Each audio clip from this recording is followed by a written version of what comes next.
Salve, salve, aluno! Olha só, trazendo para você aí mais elementos relacionados ao hardware. E agora pegando um ponto bem específico dentro da sua estrutura, que é a parte de processamento de dados. E essa parte de processamento, obviamente, vai sobrecair sobre um carinha específico nesse universo, que é o próprio processador, em como ele vai apresentar e organizar essa estrutura para a gente. Então, olha só.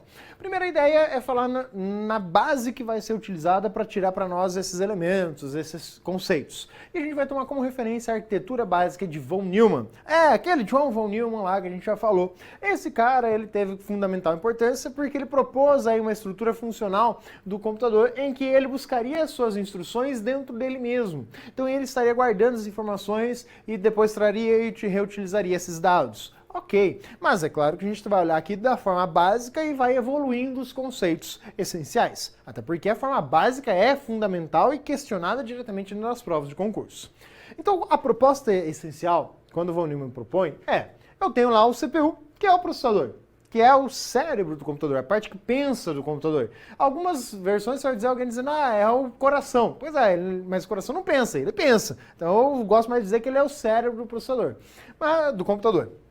Mas esse cara, o que ele faz? Ele vai receber uma entrada de informações que vai vir lá dos periféricos de entrada, vai entrar os dados ali, vai vir pela conexão e tudo mais. Ele vai processar essa informação e para fazer esse processamento, ele vai ficar trocando dados com a memória, então ele vai ficar ali conversando com a memória RAM, que é a memória principal, que é a memória de trabalho, e vai pegar outras informações. Terminou de processar, ele vai produzir uma saída.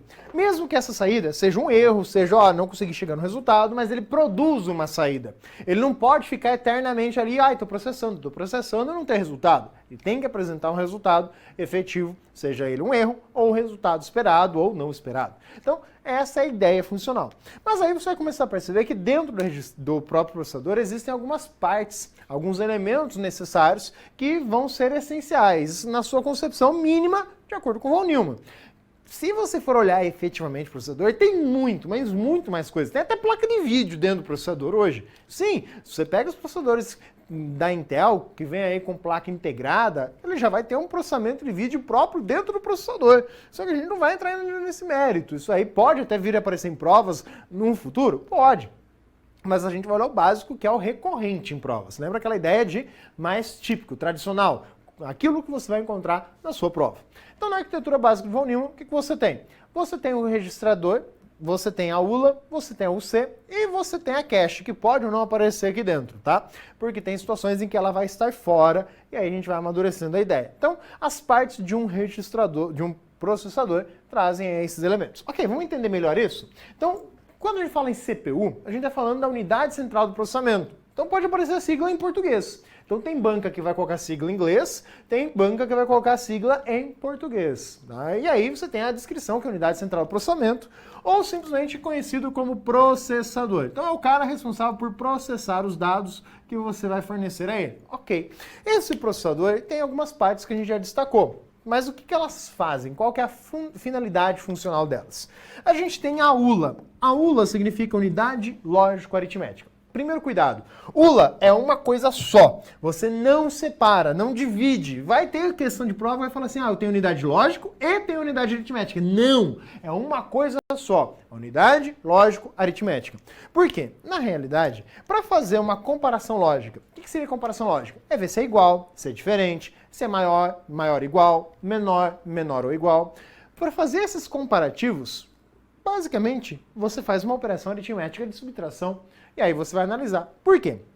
Lembra que eu falei que von Neumann propôs uma coisa lá no começo, que foi a ideia de usar lógica binária, lá no ENIAC e tudo mais, aquela lógica binária que foi proposta pelo próprio Boole, lógica de Boole. Exatamente. Então ele falou, vamos usar essa lógica aqui? Legal. Então o computador, para trabalhar, ele tem que trabalhar justamente com verdadeiro ou falso, ok? Então eu vou ter lá verdadeiro ou falso, que pode ser transcrito como 1 ou 0, que na realidade física, realmente, o sinal elétrico da peça conversando com outra peça seria mais 5 volts ou menos 5 volts. Embora hoje a gente tenha uns modelinhos mais legal de placa, né, que é mais topzera, esse cara trabalha com mais 3,5 volts ou menos 3,5 volts, que é aquele dispositivo que é low power, que gasta menos energia, tem um aquecimento menor, mas que gera o mesmo resultado. Ele é mais rápido? Não, vai ter a mesma coisa. Né? O que muda realmente é o aquecimento do equipamento. Então isso aqui são formas diferentes de representar a mesma coisa, que são os números binários. Só que perceba, o computador consegue isso, verdadeiro ou falso, são duas opções. Quando você vai falar o número é maior do que o outro, o computador não sabe dizer isso aqui é maior do que aquilo. Ele vai precisar fazer uma subtração e chegar naquilo que ele consegue discernir, 0 ou 1. Ele vai falar, deu negativo? Deu positivo. E isso ele consegue mensurar se é positivo ou negativo, porque ele consegue transformar diretamente positivo, verdadeiro, negativo, falso. Show de bola. Então ele consegue vincular isso. Mas eu preciso fazer o quê? Uma subtração. Então, não dá para separar. É uma peça só, é uma estrutura só dentro do processador que faz a parte aritmética, matemática, operações de soma, subtração, multiplicação, divisão e faz as comparações lógicas na mesma peça. Não se divide. A ULA é uma peça só, é uma coisa só dentro do processador. Não separa ela. Cuidado. Outra parte que você tem é a UC. O C é a unidade de controle. Essa é a parte do processador responsável por dizer o que vai ser processado. Como assim?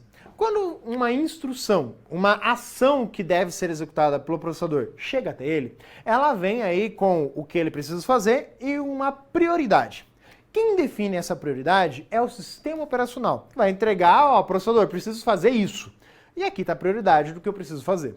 Só que não chega só uma coisa, vai chegando muitas ações ali, muitas instruções ao processador, e é a unidade de controle que vai dizer o que vai ser feito primeiro. Ela vai olhar, beleza, tem uma lista de tarefas a serem executadas, qual delas tem maior prioridade? Ah, é aquela lá. Então executa primeiro aquela tarefa. Isso é responsabilidade da unidade de controle. Então ela vai fazer esse controle do que está sendo processado, ou sequer vai ser processado, embora normalmente você chegou no processador, ele vai fazer o processamento. Então a unidade de controle faz isso. Tanto que a gente teve um problema aí que foi apresentado lá na virada de 2017 para 2018, que era um grande problema de segurança por conta da forma como os processadores fazem isso. O processador ele é muito rápido. E pelo fato dele ser muito rápido, para poupar tempo e ganhar desempenho, o que ele faz? Ele aprendeu com uma técnica chamada preempção de tarefas. O que ele faz? A preempção de tarefas é ele executar algo antes daquilo ser necessário. É prever mesmo aquilo lá. Então, por exemplo, eu acho que o usuário vai fazer tal coisa. Então eu já vou calcular o que eu preciso calcular para aquele usuário fazer aquilo lá antes do usuário clicar. Eu já vou ter feito o processo para ele. Isso é preempção de tarefa. Qual que é o problema disso?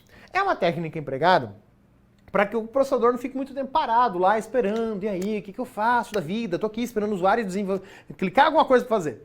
Então eu já vou prever o que ele pode fazer e já deixo pronto os cálculos. Caso ele precisar, eu já entrego esses cálculos na hora que ele precisar. Isso dá um desempenho para o computador? Dá. Só que isso foi usado lá atrás. E aí a falha disso é justamente que, por vezes, o processador processa coisas que o usuário não usa, como senha. Eu vou processar aqui qual vai ser a senha que vai ser inserida ali dentro de um navegador. E aí, alguém consegue chegar e burlar essa estrutura de segurança que existe aqui e com o sistema operacional e fala direto para o processador, eu preciso daquela senha lá, você calculou ela já para mim? Beleza, tá aqui. Ou seja, ele passou por essa estrutura. Esse é o chamado derretimento de núcleo, os meltdown. A ideia justamente é chegar e usar essa característica. Todos os processadores, em qualquer equipamento, celular, tablet, computador, que foram fabricados até 2018, têm essa falha. É somente computadores que foram feitos posteriormente, processadores feitos posteriormente, que houve essa eliminação da preempção, justamente que causa essa falha de segurança. E é uma falha de hardware. O software até tenta corrigir, mas ele não vai eliminar ela jamais. Só tem um jeito de eliminar, é tirar a peça e colocar uma nova. Então, é uma característica aí interessante sobre como é feito o controle das ações, das atividades dentro do processador. Registradores. Um registrador é exatamente onde está a informação. É você pensar assim, eu tenho que pegar esse cara, somar com esse cara aqui. Beleza, vou somar esses dois valores e eu vou ter qualquer resultado temporariamente num registrador, antes dele ser apresentado para uma saída. Então vai estar sempre trabalhando com registradores. Na regra geral, na prática, o que é feito comumente tenho dois registradores, pega a informação de um, soma com o outro e apresenta o resultado dentro de um dos dois. para economizar. Por quê? Não são muitos registradores que a gente tem dentro do processador. Antigamente houve até uma tendência de aumentar isso. Então a gente tinha lá 4, bem no comecinho 4 registradores, depois 8 registradores, 8 registradores. 8 espaços para você ter uma informação, um dado ali dentro com tamanho limitado, e já vou te dizer qual que é esse tamanho. Então você tinha esse espaço, 8. Aí teve uma época que eles aumentaram, começaram a colocar 16, mais registradores, até chegar ao ponto de 256 registradores. Só que perceberam que não adiantava muita coisa, que era mais útil fazer outras técnicas, que a gente vai falar dos multicore, que é onde que isso foi empregado. Mas o que acontece? Hoje, em cada núcleo, a gente tem a média de 8 registradores. Então, dentro de um processador, de um CPU, núcleo de um processador, a gente tem lá 8 registradores. Legal. Só que esses registradores